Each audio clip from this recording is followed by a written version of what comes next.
Welcome everybody to my podcast, Big Little Small Talk. I'm Megan O'Hara-Sullivan and I love to talk, but I also love to listen. If you're new here, welcome. Thanks for joining me today. I hope you enjoy the episode.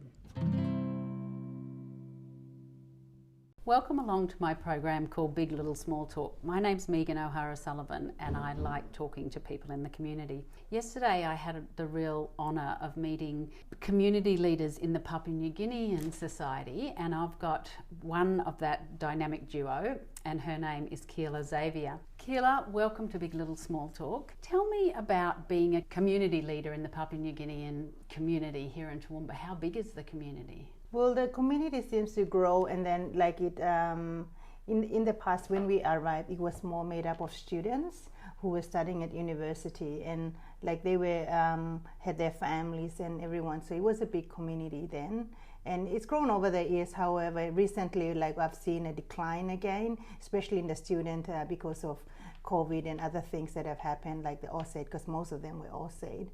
But we're now beginning to see that there's more people moving here from Brisbane and other parts of Queensland, and a few came from the other interstate as well. So we hope that we can continue to connect with people. And our recent event that we had, which was we hosted a dinner for the PNG hunters. They are based in the Runaway Bay at Gold Coast, and they came up to Toowoomba to play with against the North Devils. It's the Queensland state team, and there was a big. Are we talking rugby league here, or rugby union, or rugby league? Rugby league. Yeah. Yes, they played at the Clive Begolfa, and there was a big turn-up, and I was surprised. Some faces I've never seen. Oh wow, there's a lot of people in the community, but you need some sort of events like that to draw them out, to come out, and and you can see the passion and the community spirit there. So that was a really good time to catch up and see a lot of people. Right. What was the result? Well, it was a close game, very close. PNG Hunters they lost by 2 points, but both teams played really well, and there was an excitement for everybody. Exactly. Yeah. So, what does it mean to be a community leader in the what? Is that an official role, or is that sort of just... Well, initially when I came, when the students were meeting, we used to just get all the families, everyone just get together and have a barbecue and some games. And then we thought maybe we have our independence, usually it's in September. 16th of September. That's right, you know that? I do know that because it's my birthday. Oh wow, well that's it. I knew that was going to come in handy sometime in my life. Well, we could do a big celebration, double one. And so usually around that event, everyone loves to get together because it's our independence and we celebrate. So that's how it started. He said, why don't we do something where we can all have a common, a big event every year. So we did it for a few years, 3, 4, 5 years, and it made us become more confident to go out and meet with other Pacific Islanders. So that's how we connected with them. So we start attending their events. When it's their independence or a celebration, we go to Fiji or Solomon Islands or Vanuatu. There's not very many of them. And then the Tongans and Samoans, and eventually the council realized that, we've got a big group here. So Roberto has been around, since then. And so we've been involved with a few of the language and culture as well, performing there. Yes, and so those have been opportunities for us to, as a community, to always come together and do something our culture and food and all that sort of thing that is something that we all love. Yes, very much so.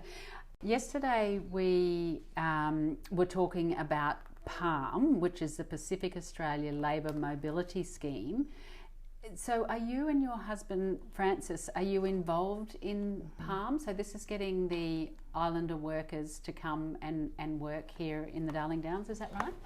No, we're not directly involved in the actual Pacific Labour Scheme, but we are coming in as a community, because we see the concern that once they arrive, they are in the community. And so, and through some of our own contacts, we began to find, that, they're here in these places. So our main interest is because there's a big number of them coming into our region. I mean, in Toowoomba alone, we have more than 80 Solomon Islanders. I think it's about 200 now, because a few more arrived, a couple of weeks ago. and some arrived in Gatton. There's a group in Milmaran which we went and visited, and there's about probably 60 plus there. They are at the egg. There's an egg farm or something they're working in. So through our context, that's how we felt like we wanted to do a bit more. So these people, when they arrive here, they feel like they've got a community or some people who are part of, back home. And we can see the difference because they feel a little bit, shocked when they arrive. So when we show up and say, hey, it's okay, we are here, we'll help you, you got questions, so if there's little things we can do. So tell me about some of the cultural changes that people from the islands feel. I know that you talked about the food as the very first thing that is a cultural shock. So we were talking about the diet, where they've come from is very high in fish, and suddenly they're in a country where everything's unfamiliar.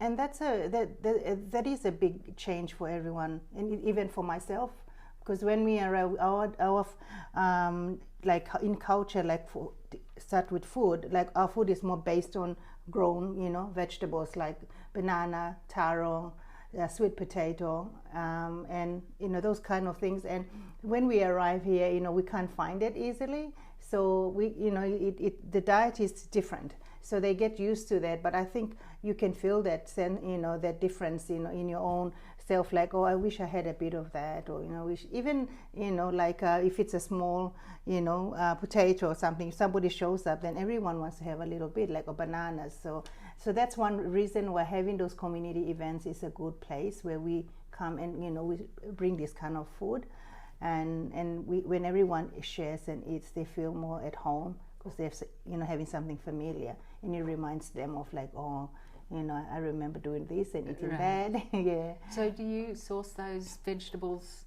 somewhere here in Toowoomba, or? Well, in Toowoomba we found there's a couple of places, like for instance, we've got a shop next to the university at Uni Plaza, and there's one in the middle of town where on not Hume Street, Russell Street or somewhere there, they sell the frozen stuff. I mean, that's close to the natural, because at least it's frozen, and we know that it'll so frozen taro, banana and cassava, so we can go there and buy and that. What does it mean to get used to a new work culture? Tell me about, Francis was saying yesterday, you might work today, you might not, you might go fishing for the day, but you're here and you've got this big work culture shock. That's right. And it's a big change, especially when you come to the work culture, because where we come from, like most of the people, I'd say majority, we're still more, our way of living is, gardening, fishing, hunting, and those sort of things. And when they come to Australia, it's different, because there is no fixed time. And a classic example for me is when we went to Francis Village. Like, it's so different from where I come from. They went to the garden at like 5 a.m, and I'm still half asleep. I wake up and they're all saying good morning, and I'm saying to Francis, where are they going? It's still half dark. And he said, oh, they're going to the garden, and then they come back, at about 10 or 11, and they have a break and come and visit, and we say, how was it? And they said, oh, we're just going to have a break, and we go back in the afternoon again. And so there is that flexibility in our lifestyle, because you do things according to the convenience of what works best for the day. And like in their case, because of the weather, it's hotter during the day, they feel like, well, we need to be at home. And so there is no time frame. It's the amount of work you do. And it's the same with like the coastal people, the fishing, they go fishing at night, and then daytime they sleep. So it's not a normal thing, like you get up at 5 a.m. and you come home at 5. Some of them, to them, that's the daytime they rest. And then in the evening, that's when we go, fishing.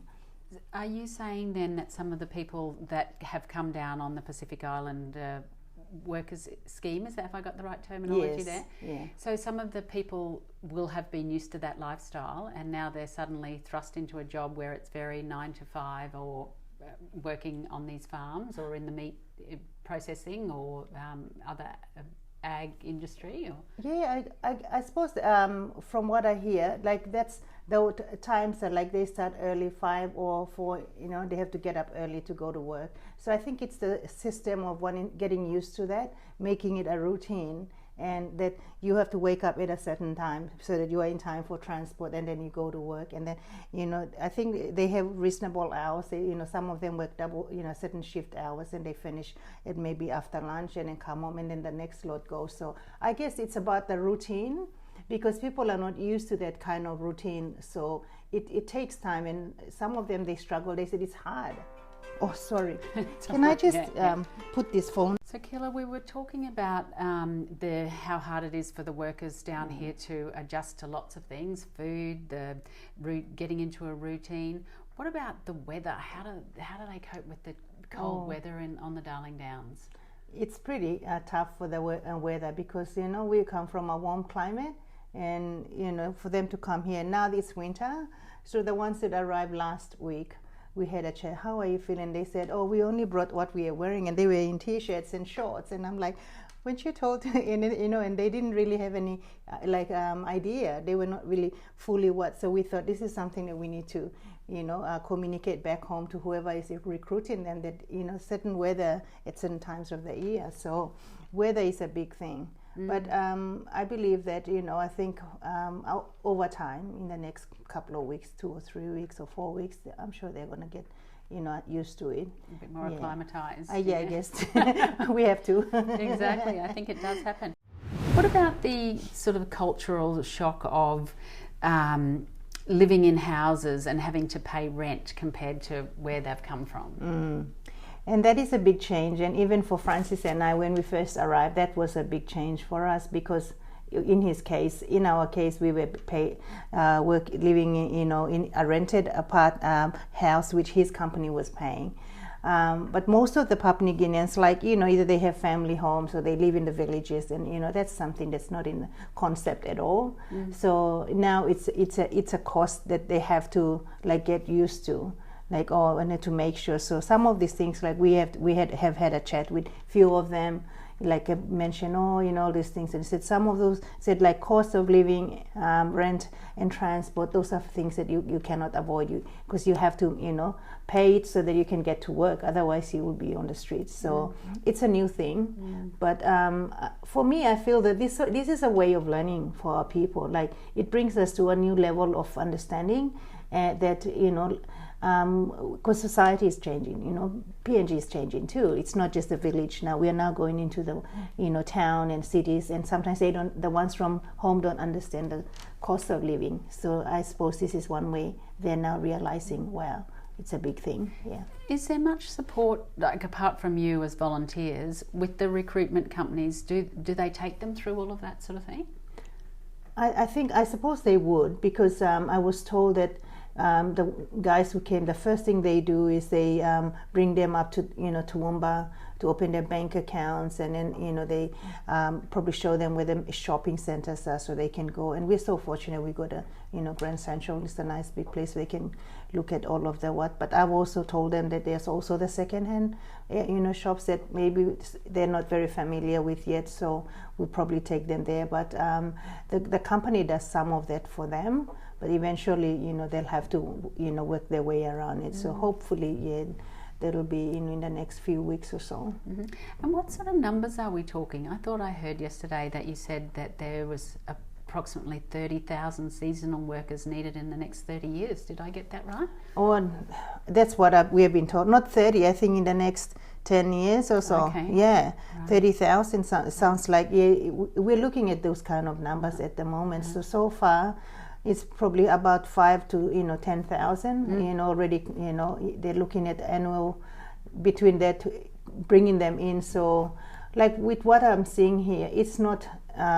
It seems like a big migration of people. It's and not just one country, but from all the countries. So, the biggest concern we have is the services that are available for them, like accommodation and hospital and all these sort of things that the government says in our region. Are we going to be able to cope with all of this, with everyone coming in, and do they know where to go, and how can we let them know where to find the help that they need if they're in that situation. Yeah. So yours and Francis's role is really just to look after that sort of social side? Is it like not in terms of having a good time, it's more about how to fit into society and how for them to find their way around? Is that a fairly apt description?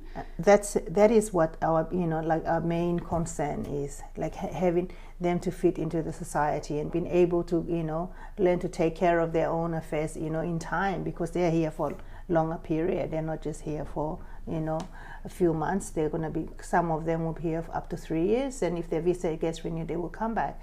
So the sooner they get settled in and know what is in the society and how they can get around, that'll help them to adjust and be able to like cope with the changes that they have to deal with.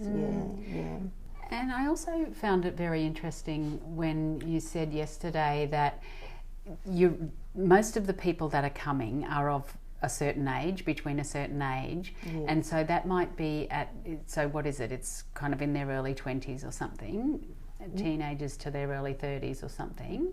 Basically, I think they're from about age of 21 or 22 to about in the mid 30s. Okay, and just the effect then of that on the villages back home, like in terms of you taking those people out of that community for a period of time, and the effect. What sort of things is it? It's not having the fathers around with the mothers. Tell me a little bit more about that.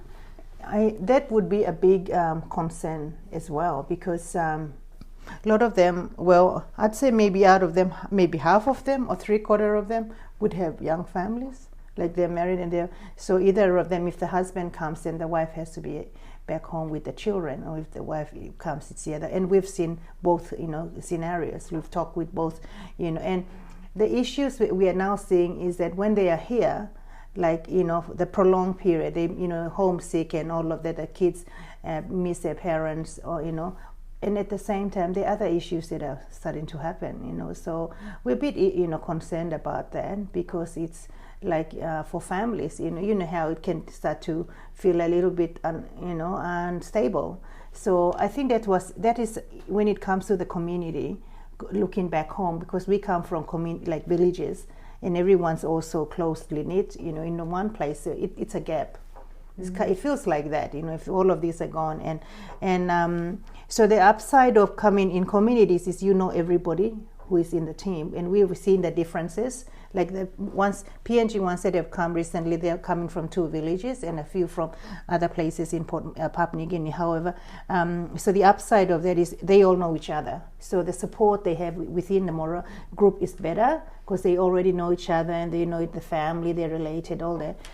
The downside of that is, as you say, there's a gap in the community, because you've got this 30 people from home have left home, and so, but there are pros and cons, and I think they're all working around it. And we, like, the positive aspect is they can talk to each other, so if so and so is having any problem, I can openly share, because you're a family or a close relative or a good friend, from the same clan, because we come from clans and those sort of things in our society. So in that way, we try to maintain that stability in our families, because if it's the other side, we have observed, if you're coming from old or lower, that there's also cultural differences. So when they get here, they have to have that, community, try to build a community sense where they are. If 20 of them living together, they might not be all from the same place, and they don't know each other. So we've seen some struggles in that, but they're working that, especially among the ones in the Solomon. That was a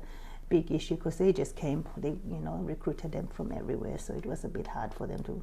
Okay, so like the companies or the recruitment agency would just go and recruit from anywhere, but it's a little bit more successful to go and recruit out of one village.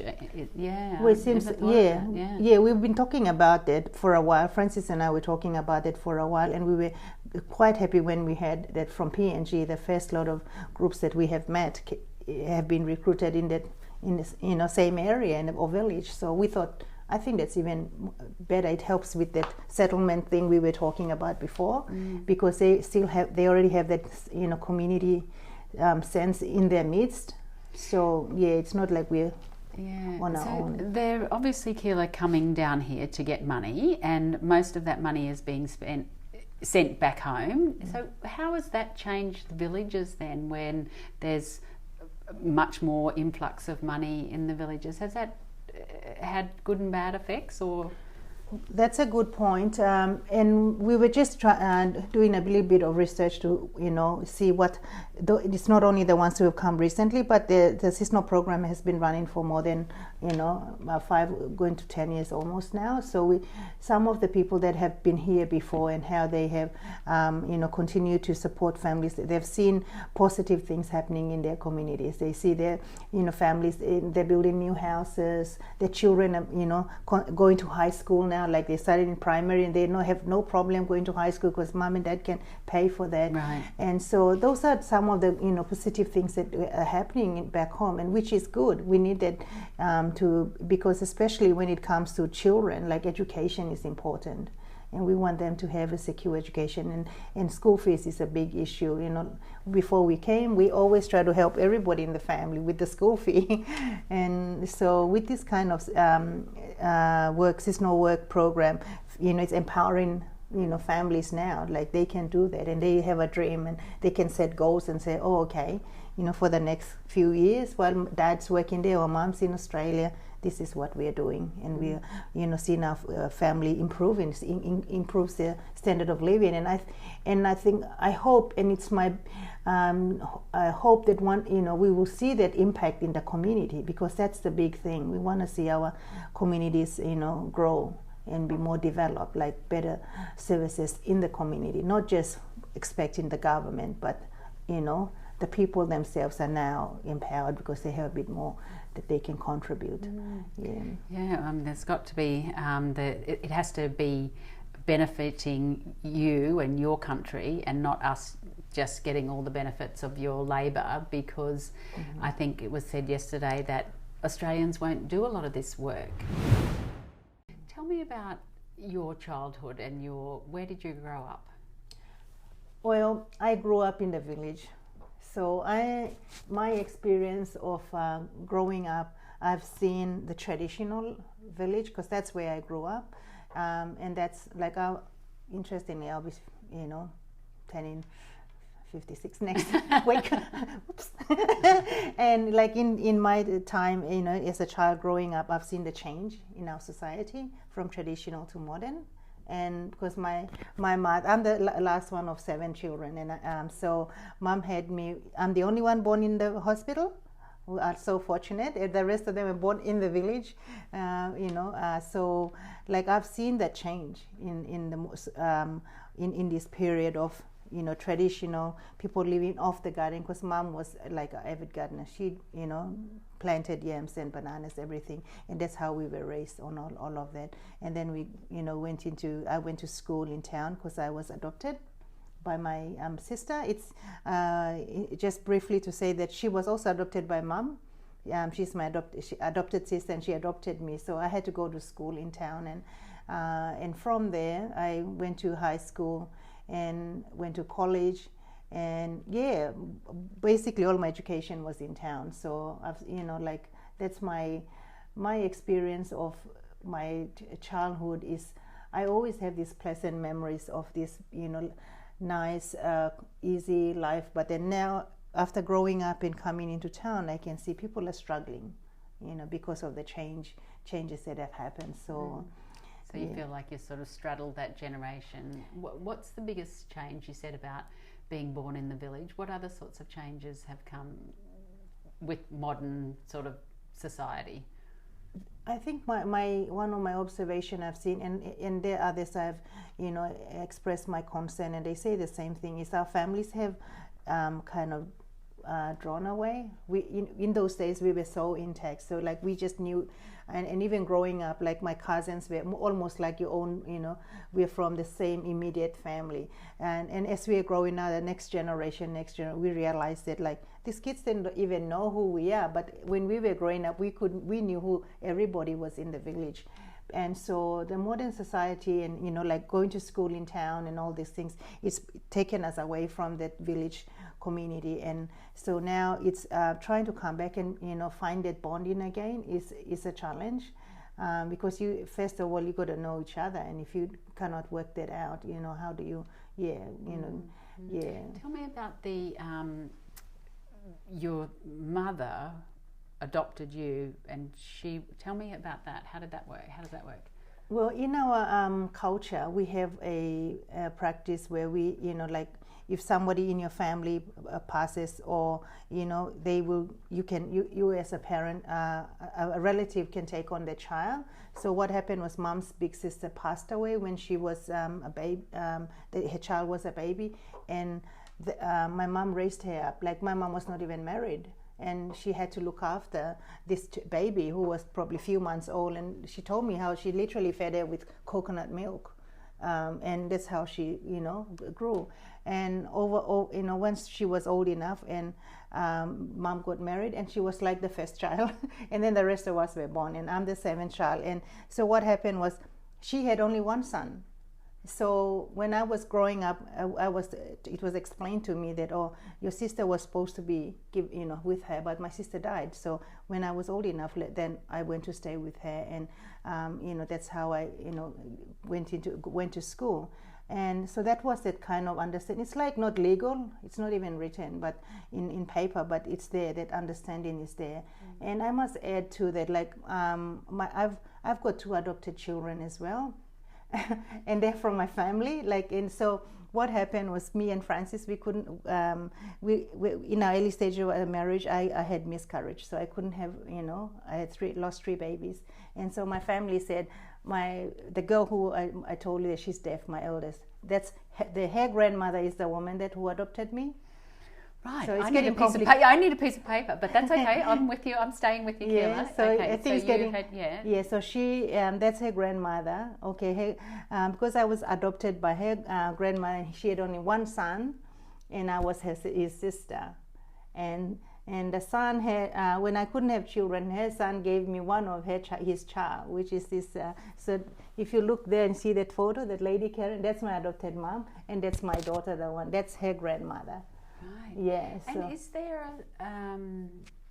there's no this shared sort of parenting? It's probably not quite the right word, no, but do you sort of everyone sort of understands who your adopted parents are, who your biological parents? There's no sort of feeling that, oh, I was given away or anything like that? Or that is a good point that you have mentioned, because I think it's some of those unspoken words. And even though families, some of these things happen in families, and you feel like it's a way to bond the family stays strong together, and sometimes those are unspoken words. And so there were some struggles in my growing up too, because I had to try and balance my life between this and my 2 parents, because I still had this going back and forth between them. So it was a challenge for me when I was growing up. I had to make sure that I look after them, and I've done certain things. When my adopted mom passed away, I made sure I was there to look after her before she passed, and then put her down. And my birth mother, she was 99 years old when she passed away. So yeah, now that you've mentioned, when I turned 50, mom was 98, so I went home and spent time with her for almost 6 weeks. And interestingly, there was one thing mom said, which was very interesting. She said to me, and mind you, she was 98, and she had a bit of dementia, or and she said to me, she said, it's not my fault. And I said, what's not your fault, Mom? She said, it's your dad's fault. And I said, what about Dad? And he said, oh, he was the one. He said, yes. And I'm like, what do you mean, Mom? I said, oh, about you going to stay with your sister. And I said, look, Mom, don't worry about him. I said, don't worry about it. Look at me. I'm here today, and I've been in the family. I didn't go anywhere. I've been in the family, and I'm thankful. It's okay.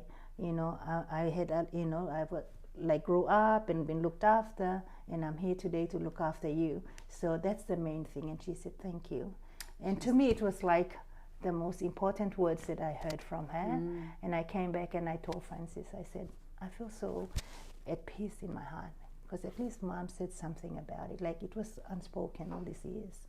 And to hear those words, and I think it's the first time I'm mentioning this. Yeah, because what a beautiful thing to say. Yeah. I want to talk about your daughter in a little bit, and we've had two phone calls from her already, but because that is something I think is part of your story, Kila, that I thought I really wanted to hear some more about it. You mentioned that you went off to college, so what did you study? Well, when I went off to college and studied a secretarial, and one of the speakers yesterday was in that college, the one who's running the world first. Yeah, so she, when I studied secretarial there, my dream was to become a doctor or something. But with the family thing, what the parents say is the first thing. So because that was my adopted parents, their choice, said I will do it. So I did it, and I completed it, and then I, went back and started work. My first job was at PNG National Parliament, and that's how I exposed politics. I saw it all. The first Prime Minister of Papua New Guinea, Semaiko Somare, and a lot of those early politicians. I observed all of that because that was the first parliament, and they were all like they like a lot of the politicians at that time were like the ones who just came out of the from the Australian administration and now started the PNG government. So they were very passionate about so. Yeah, that was where I started. And did you love that job?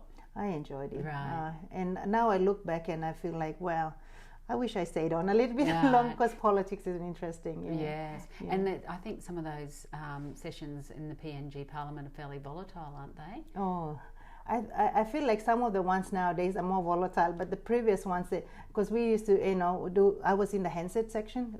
We record everything, so yeah, I used to observe all of that. Go into the you have a booth where you just sit there and sometimes have the opportunity to interpret when they going off in a language that the others cannot understand, especially in my language more too. So it was an interesting job, but now when I look back, I can see that it's really changed. People don't respect the parliamentary, the role they have, because I think those members in those days, they were very serious about what they were fighting for, and we it would have been a very exciting time, I imagine, coming independence and then in the first parliament, and it would have been electrifying. It was, and I can remember there were a lot of those early, they were called out like the fathers of our constitution were there. Like most of them, they were in the parliament, and then just listening to them, like Sir Julius Chan, Father John Momus, even the late Sir Yambaki Yokuk. I saw him; he passed away, and they did the state funeral in the parliament, and it was a very moving moment. Like just seeing how people, that sense of feeling like we've lost someone so great, that we had so much hope, and even for me, as a young person, like. I was looking at this man because he was a man of great principle. Like when he spoke, he meant what he said. Mm-hmm. And now when I look at some of the politicians who are, in that region, I feel like, well, I wish Sir Yambaki was around because you could see this man. He was a man of, high morals, and he really, fought for the nation and for the people. Is the corruption there in the government? Well, you don't have to say any specifics, but is that's a real problem, as a massive understatement. I remember being in Fiji a few years ago, and a lot of the bridges were all sort of falling down, and someone was saying it's just the amount of corruption is just enormous, and that's where all the infrastructure money's gone, is being ripped off. And is that still a huge problem? It is a concern all over our region, especially in our islands region, because we wanted to get independence and take care of our own affairs, but then we have seen the decline. And as I was saying, for me growing up, I grew up in that time when we were, all the services were available, classrooms were all, school, you go to school, you got literally, what you need in the classroom, because it's all support provided. And even though you pay a small fee, you get the, value. However, corruption is gotten to a level, and even more concerning, in the past was just only you could see it out there, but now it seems like people tell me things like it's all even happening in offices, or people take advantage of others. And that's why services are becoming more and more is difficult, because you come here and you want to ask for something, they will expect something before they do something, for even sign a paper or you know. And it's like I've heard about these things, and we've been here for 10 years, more than 10 years now, and we are so privileged because some of our friends say to us, you guys went at a good time when things were still better. It's gotten worse now, and we can't get move forward. And when we just see, just from infrastructure wise, that is in itself is like obvious. Schools broken down, like classrooms, and kids are going to in those type of classrooms. How do you expect them to learn well when they're in a broken classroom?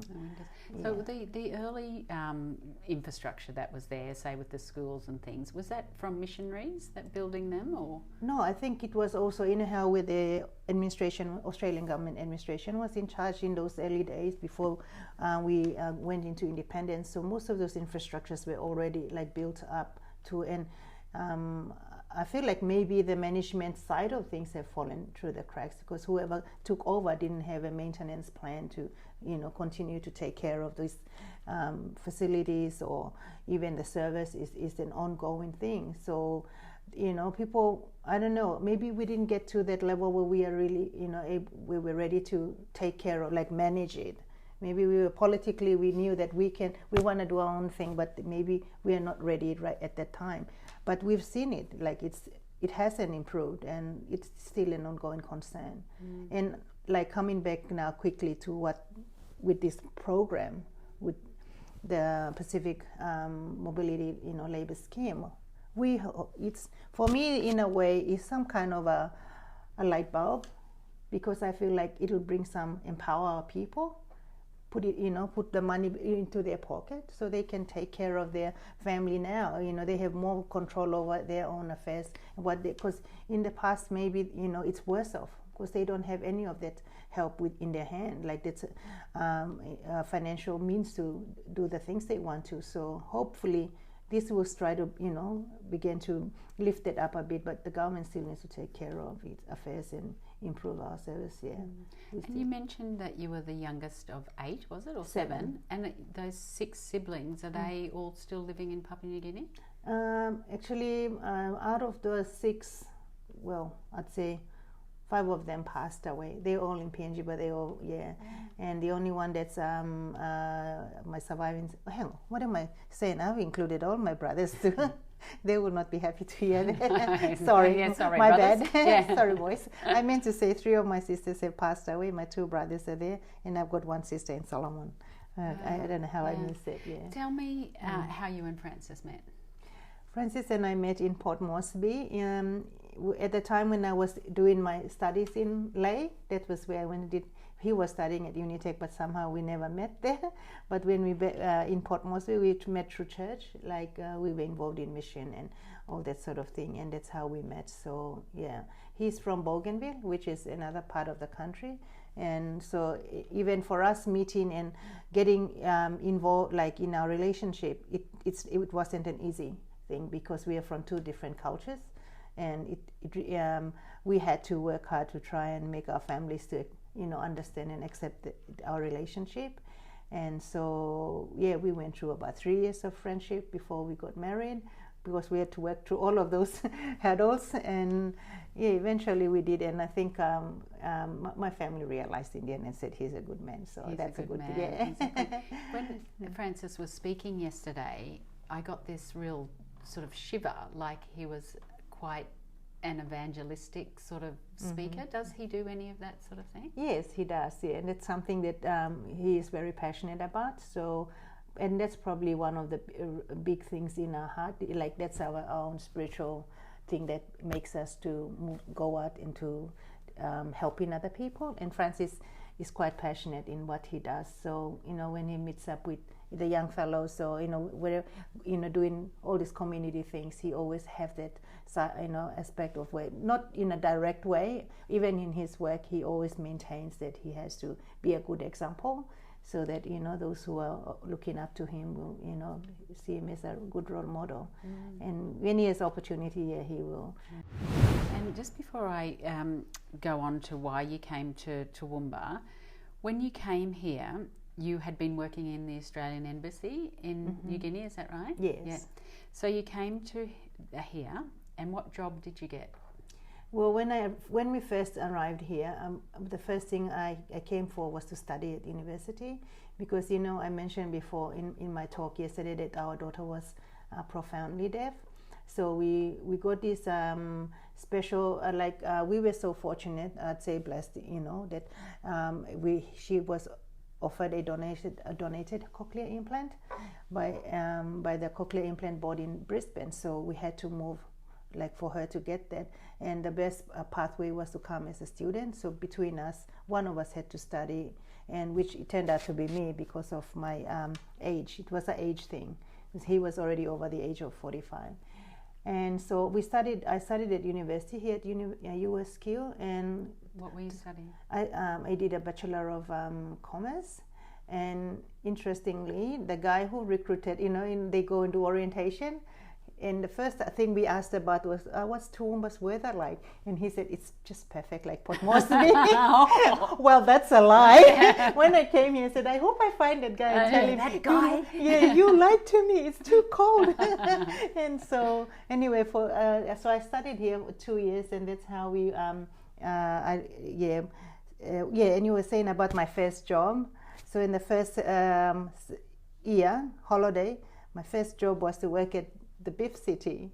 So how did you go with that? Oh, it was, I tell you, I'll never forget that experience. The first night was dreadful for me, because first and foremost, I was doing cleaning, so I had to wear all of this stuff. And after it took me so long to get dressed, and I literally had tears coming down my eyes. And I said, what am I doing? So did you feel that was so removed from your life, where you'd been working at the embassy and you'd been in the first parliament and you'd never been a cleaner before? Yeah. It was a big shock for me, because I have never ever done that sort of thing in my working life. And now I'm sitting here and I ask that question, what am I doing and why am I doing it? And that's where the big thing, I have to remind myself, why did I come here? And I come back to the purpose, and the reason we came was because of our child. So she was offered this the cochlear implant, and how did that go? Oh, she's turned 22 this month, and it's been a huge blessing for her. It's opened up a lot of opportunities for her, and not only that, but all of the other things that the school and the support that she got through, from primary school to high school. She went to Darling Heights, did her grade 1 to 6 there, and she had fantastic support there. And they all, even the sign language, they had a little group set, in grade 1, where the lady would come and teach this group of kids with her, so that they could be, in class with her. And some of those girls who were in that group are now her best friends. And they've gone through all of high school, primary school to high school, and they are so close, and they all, do sign together, and that's how it started, and it's amazing. Like, we're so, when we look back now, we're so thankful we made that decision. It was a tough decision, Megan. Like, leaving everything, and coming here, and family, that was the biggest thing. But when we look back, we say, well, sometimes you have to make tough decisions for your children and your family if you want to see good things happen. And why Toowoomba particularly? It was because you were studying, so you came for her to get the implant, and then the way to do that was for you to study, and then you decided by that stage you were sort of already in love with the weather in Toowoomba. I can't imagine that was the reason, or you just had sort of settled by then and didn't think that you would ever go back home again? No, we didn't, because we thought it was for her benefit that we have to be here for long term. So we made that decision even before we left home. Like, we had a choice whether we can come on a temporary visa and just do all of the medicals and go back, or we come on a permanent visa, which we decided for, because we could see that, like, she needed the ongoing support. And in a way, like, as we were talking before about the services and decline of services, things haven't gotten better. And if we were at home, I don't think we would have this opportunity, like that she would have all the opportunity that she has had since, she's been here. So we're so thankful that, even though it was difficult in the beginning, but the man above looks after us, and when we trust him, you know, he has a path for us, so we just have to have faith in that. Fantastic. Lovely story. Now we're unfortunately running out of time, which always seems to happen to me. I do love a talk, and I do love hearing someone else talking too. And we're getting to the end, so if I could ask you, Kila, what do you think has been the worst piece of advice anyone's ever given you? Well, just in relation to my daughter, the worst advice I got when I was back in PNG is they said, wait until she turns 5 before you do the test. And that has been, like, some days when I think of it, I wish I had not listened to that advice, because she was only 1.5 when I went and got, you know, seen the doctor then. And I'm so thankful that, you know, the next person that gave me the best advice was my boss at the Australian High Commission. She said to me, you know, how's the family? And I told her about my daughter. She said, how old is she? I said, 5. Have you done any tests on her? I said, not yet. You better do it now. And so, yeah, like, you know, through that, it's like it just helped open up everything for me. So sometimes, yeah, you just trust people, what they say, but you don't realize it can have consequences. Exactly. It's, and thankfully for that woman. Yeah. Did you ever have an imaginary friend when you were a child? I can't remember if there was anyone in anything like that, but maybe there would have been, because living in my, you know, kind of life as in, you know, growing up in that kind of life as a family, but I don't remember specifically. No, mustn't have made much of an impression on you, that imaginary friend. Yeah. What about the most memorable lesson you've learnt from your parents? Yeah, well, with you know, as I've been reflecting more on my mothers, you know, there's 2 mothers that raised me, and my adopted mother and my biological mom, and both of them had a big impact in my life, and one of them I thought was the one, and their both influence has helped me to be where I am today, especially when I came to study and how I went to the challenge of, you know, adjusting and everything. I reflected on those 2 things. One was a tough mom. That's my adopted mother. She was kind of the one who trained me to be, you know, hardworking, driven, and, you know, stay focused. Even it was tough, keep going. And the other one was just a quiet, strong, but resilient woman. She was always there, never said much, but she, you know, if she sets her mind and does something, she quietly makes sure it happens. And so, you know, that really was something that really gave me the strength when I was studying, because there were times I'm like going to Francis, I think I've had it. But yeah, and I'm so thankful. I'm so thankful now looking back that I had those. Yeah. Well, I guess that's someone who's got a positive outlook, that thinks, I had 2 great mothers, that's, you know, right, rather than thinking I was shared between the 2. So I like the sound of that. Kila, I don't know whether you are a fan of the royals. Who was your favourite royal? Now, this person doesn't have to be a British royal or even a living royal. No, I should admit that the British royal, well, Queen Elizabeth, because and interestingly, when I saw that question, I thought of her straight away, and I said, and Francis said, do you remember having her photo in your classroom? And I said, of course we did. We had it in our classroom. But I think one thing that really stands out for me, why I loved that, is because she became a queen when she was so young, and she's still. And that, you know, like she still stays strong, like, you know, with her principle and being, you know, the queen. Like, you know, you can still see that. I don't know what it is, but, you know, to me, I just love that. Yeah. Like, you know, being steadfast, and, you know, like, and it must be a tough having a royal life. And like, I'm interested in that. Sometimes I watch documentaries and I think, wow, we think that they have, you know, good time, but really, you know, a lot of choices that they make are made for them. And, you know, maybe in a way, sometimes I think now I realize my life was like that in the beginning, like, you know, maybe moved from family and what, like, but I think the biggest thing for me is just seeing, you know, that her, and, you know, it's so inspiring. Such a lovely answer, and so true of your personality, I think, too. All right, last question. I think you'd be a dancing person, Oh, wouldn't you, yeah. Kila? You've got that spirit about you. Yeah. What's the song that can't keep you off the dance floor? I couldn't get that song out of my head. Dancing Queen. Yeah. Every time you hear ABBA's Dancing Queen, you're up and dancing. Right. Oh, I love that song. Oh, that's beautiful. Well, hopefully Patty will play Dancing Queen for you, and when you're listening to this on the radio, you'll be up dancing in your lounge room. Kila, it's been just such a joy to talk to you today and hear about your story. I'm sure I probably would like to hear more about it, because it sounds like it's been a life well lived and a lot more living to do. So thank you for being my guest on Big Little Small Talk today. Thank you, Megan.